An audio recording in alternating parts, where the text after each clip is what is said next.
A Pond Bedtime Story.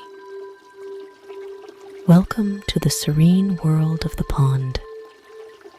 As the sun gradually sets behind the distant hills, the pond's inhabitants begin to quiet down.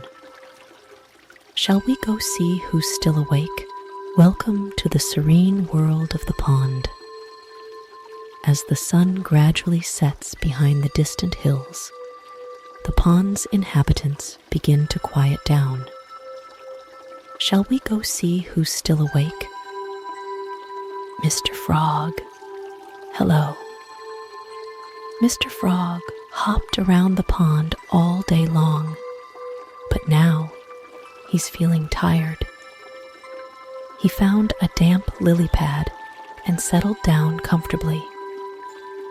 Can you hop like Mr. Frog? Good night.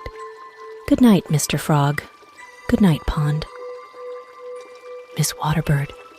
Hello? Miss Waterbird soared above the pond all day, playing hide and seek and basking in the sunlight.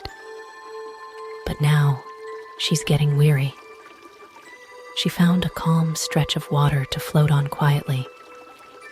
Can you soar like Miss Waterbird? Good night. Good night, Miss Waterbird. Good night, Pond. Little Turtle. Hello. Little Turtle swam leisurely beneath the water's surface all day long, but now he's feeling sleepy. He found a warm rock to rest on. Can you swim slowly like Little Turtle? Good night. Good night, Little Turtle. Good night, Pond. A gentle breeze ripples across the pond. The night sky twinkles with stars. All of the pond's friends settle down for the night. You did a great job helping each one fall asleep. Now, it's your turn to rest. Close your eyes and dream of today's adventures at the pond. Good night, little one. Good night, Pond.